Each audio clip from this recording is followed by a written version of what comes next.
അടിപൊളി മീൻ കറിയായിട്ട് ഉണ്ടാക്കണത് ഒരു അങ്കമാലി മീൻ കറിയായിട്ട് ഉണ്ടാക്കണത്.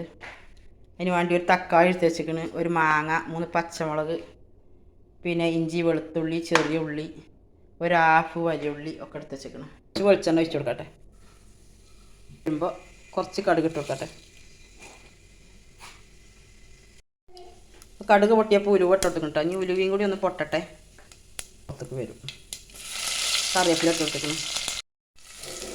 അപ്പോൾ ഉള്ളി ഇട്ട് കൊടുക്കണം കേട്ടോ. ഉലുവയൊക്കെ നല്ല ചോന്ന് വന്നിട്ടുണ്ട് കേട്ടോ.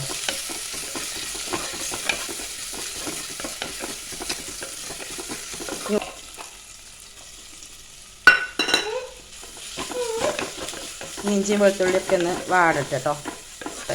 ഒരു തക്കാളി കേട്ടോ. തക്കാളിയൊക്കെ വഴന്നിട്ടുണ്ട് കേട്ടോ. അപ്പം ഇനി പൊടികൾ ഇട്ട് കൊടുക്കട്ടെ. മഞ്ഞൾപ്പൊടി, മുളകും പൊടി, മല്ലിപ്പൊടി.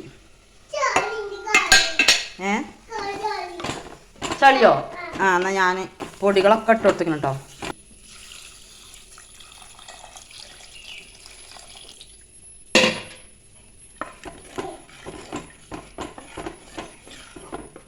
ഇനി ഒന്ന് നല്ലോണം ഒന്ന് തിളക്കട്ടെ കേട്ടോ. ഒക്കെ ഒന്ന് വേവട്ടെ. എന്നിട്ട് മാങ്ങ ഇട്ട് കൊടുക്കണം. മാങ്ങയും പച്ചമുളകും ഇട്ട് കൊടുക്കണം. ഒന്ന് തിളക്കട്ടെ. അടിപൊളി മീൻ കറി കേട്ടോ. ഇതുപോലെ ഉണ്ടാക്കാത്ത പോലെ ഒന്ന് ഉണ്ടാക്കി നോക്കുകൊണ്ടു. നല്ല സ്മെല്ലൊക്കെ വരുന്നുണ്ട് കേട്ടോ. തിളച്ചിട്ടുണ്ട്. അപ്പം ഇനി നമ്മൾ മാങ്ങ ഇട്ട് കൊടുക്കട്ടെ.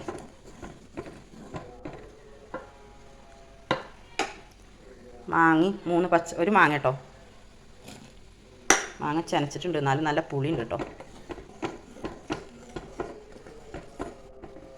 അപ്പം ഞാൻ ആവശ്യത്തിന് ഉപ്പിട്ട് കൊടുക്കട്ടെ കേട്ടോ. ഞാൻ ഉപ്പിട്ട് കൊടുത്തിട്ടില്ല. ഉപ്പൊക്കെ ആവശ്യത്തിന് ഇട്ട് കൊടുക്കുക.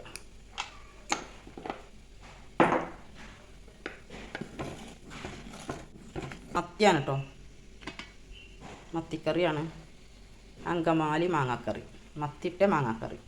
അങ്ങനെ നമ്മളെ കറി ഇവിടെ റെഡി ആയിട്ടുണ്ട് കേട്ടോ. മാങ്ങയൊക്കെ കുറഞ്ഞ വേവൊക്കെ വന്നിട്ടുണ്ട്. ഇനി അപ്പോൾ നമ്മളെ മീനിട്ട് കൊടുക്കട്ടെ.